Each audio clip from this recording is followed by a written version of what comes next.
PewDiePie, far right, censorship, cancel culture, and the bridge incident.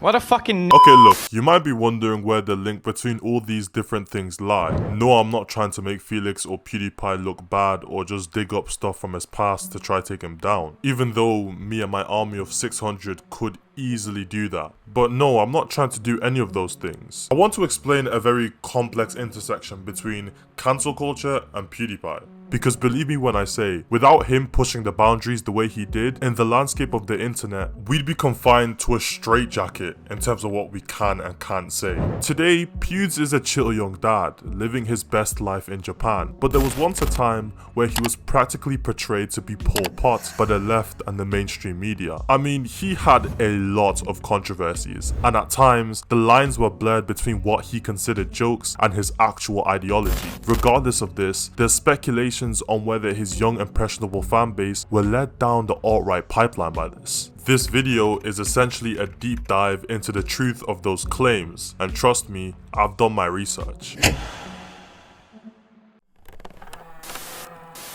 Disney has dropped one of YouTube's most popular stars, PewDiePie, over anti-Semitic jokes. In one of his now deleted clips, two men held up a sign reading "To all Jews." The Wall Street Journal launched an investigation into the 27-year-old Swedish comedian, real name Felix Kjellberg. It found 9 videos on his channel dating back to August that had anti-Semitic jokes or showed Nazi imagery. The highest paid YouTube star is getting a lot of backlash after using a racial slur. It's not the first time the Swedish professional gamer has caused controversy. Just last month, he addressed jokes he made about the Charlottesville protest. PewDiePie is a YouTube legend. There is absolutely no denying that. Once upon a time, in the early days of YouTube, there lived a charismatic Swede named Felix Kjellberg, known to the world as PewDiePie. With a quirky personality and a knack for gaming commentary, he began his journey uploading videos from his house in Gothenburg, Sweden. What the hell? Oh, what's up, bro? I can move him. You will stand like this. You will break dance. Do the break dance. His infectious energy resonated with viewers, and his subscriber count began to climb, a testament to his hard work over the years. We reached 1 million. I bet further down, she's going crazy. I can't tell you, bros, enough how much this means to me. I remember I made a thank you video when I got 1,000 subs, so obviously that was a big deal. But getting 1 million of subs and bros, that's just ridiculous. As PewDiePie's popularity soared, so did his accolades. He received the coveted diamond play button from YouTube, a symbol of surpassing 10 million subscribers, and then the even more impressive ruby play button for hitting 50 million. And I know it may not be the case now, but when I was growing up, it was PewDiePie. Like, he was the guy. He was Mr. YouTube. He was by far and away the most subscribed YouTuber, and everyone sort of knew that. Now, of course, today he's taken a sort of backseat from YouTube, and he seems to be prioritizing his family, which, good on him. But there was once a very different time. PewDiePie was in the midst of a lot of internet drama, and he would have been fully in tune with internet culture. Before we get into the ins and outs of this controversy, it's important to understand the context of how the internet operated leading up to 2020. During the era of Harambe, Damn Daniel, and insufferable Vine compilations, every public figure was on thin ice. One slip up and it was over. The internet was ruthless. You have to remember, this is before rage baiting and before the edgy Twitter racists. Now, this is a time where the internet was so liberal, I guess, that finding out someone was a Trump supporter was like a cancelable offense and a big deal. You know, the president that 60 million Americans voted for in 2016, and then a further 75 million in 2024, yeah, him. That could get you cancelled. My overall point is, the internet was pretty cutthroat when it came to speech, especially when it was a take or stance that would be, for all intents and purposes, considered far right. And I'm not gonna lie, PewDiePie was edgy. He liked to push the boundaries. If it's something horrifically offensive, I'll put it. If it's your mama's asshole, I'll still put it. It's gonna be the best damn wall you've ever seen. Who's gonna pay for the wall? He liked to see what he could get away with. And boy did he end up paying atonement for those sins. Look, if you want me to sit here and say that PewDiePie is actually a fan of the Mustache Man, then you're on the wrong video. Whether they were edgy jokes or he was just so riled up with Mustache Man propaganda that he couldn't help but trickle it into his videos in the form of dog whistles, that's not important to me. What's important is the fallout and the effect that he had on the internet by doing this. So, speaking of said reign of controversy, let's take a look at why PewDiePie wound up being at one point one of the most controversial figures the website has ever seen. I'm going to start with the most significant of them all. In January 2017, PewDiePie created a video which he has since removed, where he paid some Indian kids to display a message that was very offensive. I'm gonna flash a censored version of it on screen because I'm not going to say it. This led to accusations of anti-Semitism. In February 2017, various news outlets reported on the situation, criticizing PewDiePie's actions, and not only that, he got dropped from pretty much all of his sponsors. Despite the criticism, some fellow YouTubers such as Philip DeFranco and Markiplier expressed their support for PewDiePie. I'm talking about this because of the frenzy that's surrounding Felix. Not PewDiePie, Felix. And I want to be very clear about something. Felix is not an anti-Semite, and Felix does not advocate hate.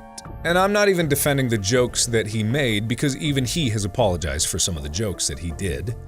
But he as a person, as an inherent human being, he's not these labels. I mean, PewDiePie, a lot of his stuff is playful and humorous. So if you're humorous and you're playing around and you say something that might be, I don't even want to use the appropriate, it might be the thing for him to say in that moment to try to be entertaining. Right. That does not mean he's a Nazi. Now, PewDiePie did make a now deleted response titled My Response. I'm sorry for the words that I used, as I know they offended people, and I admit that the joke itself went too far. And in a later video, he denied any claims or affiliation with the Mustache Man. Later that year, in September of 2017, while PewDiePie was live streaming gameplay of PUBG to his YouTube channel, he used the N-word towards another player in the game. I was holding it so fucking straight.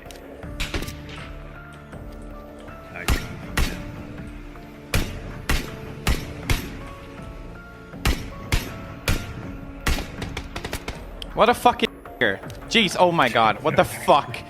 Sorry, but what the fuck? A lot of people have made memes about this incident and they call it the bridge incident, I think now. Now, if we're being honest, the context in which he used this word is pretty bad. And I'm a big fan of context. I think people who think that you should be cancelled for just simply uttering the word are stupid as that is so dumb. That's just not how it should work. The video clip of the incident quickly went viral despite Felix deleting it and garnered widespread criticism across the internet. Felix later apologized for the incident in a short video uploaded to his YouTube channel. It was something that I said in the heat of the moment. I said the worst word I could possibly think of, and it just sort of slipped out. And I'm not going to make any excuses to why it did, because there are no excuses for it. In his defense, and I feel like I'm pretty qualified on this topic, as a standalone apology, it was pretty good. He took accountability. He didn't have any of the traits of the insincere bullshit apologies you normally get from YouTubers. For me, I just saw him taking accountability. This didn't stop the backlash of pre-2020 YouTube taking its course, however. For this next controversy, I'm gonna have to paint a picture in your head. As I mentioned, all throughout the 2010s, PewDiePie was the biggest YouTuber. Like, it was a well-known fact that he constructed this empire over many years. But going into 2018, there was an unknown force, one that came in hot and heavy for that #1 spot. But it wasn't an individual, nor was it a Western media outlet. It was T-Series, an Indian production company. It was actually a multi-channel network with over 29 channels, but the main channel just uploaded Indian pop music mainly. Naturally, PewDiePie's back was against the wall here. I mean, an individual versus a whole company. It was always an uphill battle. As a result of this, PewDiePie started a movement. Sub to PewDiePie. It was everywhere. People were using their parents' accounts, their grandparents' accounts. Hell, if you were so down for the cause, you would even spread your own sub to PewDiePie propaganda. Mr. Beast, one of the biggest patriots for the cause, billboards, radio advertisements, saying his name enough times to summon him.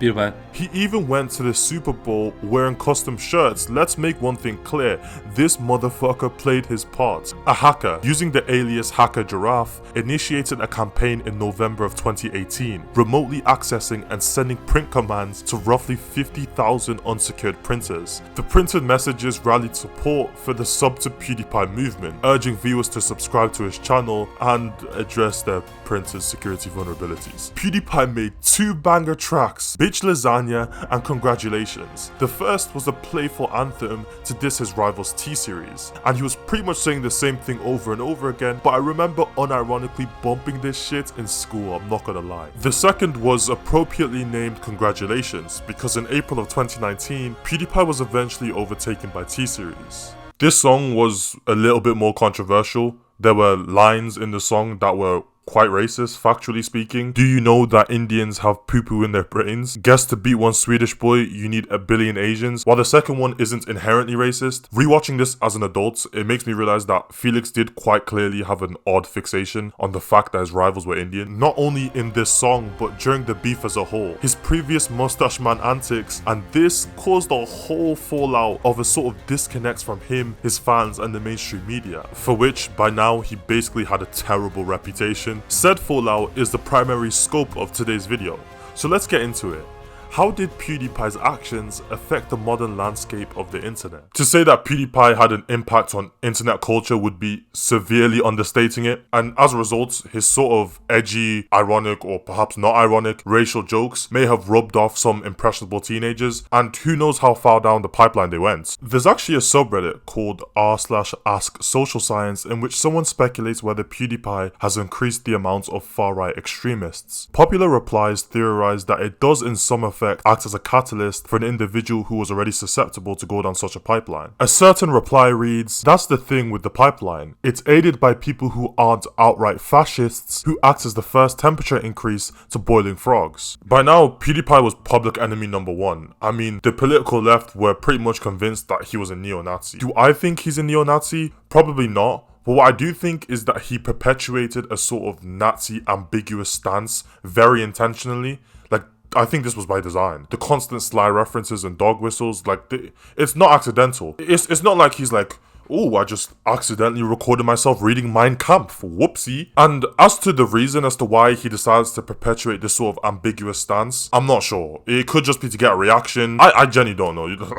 I don't think PewDiePie is a bad person, but I feel like he creates bad people when they idolize him. Because PewDiePie is not a good person to idolize. He's a human and he fucks up just like everyone else. Which obviously the responsibility doesn't fall on him. People should not idolize him. We shouldn't idolize anyone. He might be inadvertently creating people with these beliefs, but it's their responsibility not to idolize him. The harm that can be caused by this is, for example, unfortunately, in the Christchurch terrorist attack that occurred in New Zealand in 2019, the perpetrator livestreamed minutes leading up to the tragedy, and in his livestream, he did name drop PewDiePie with the whole sub to PewDiePie movement, which prompted Felix to then end the movement. I mean, this should go without saying that these are things outside of Felix's control and should be classified independently of any action that Felix takes in his videos.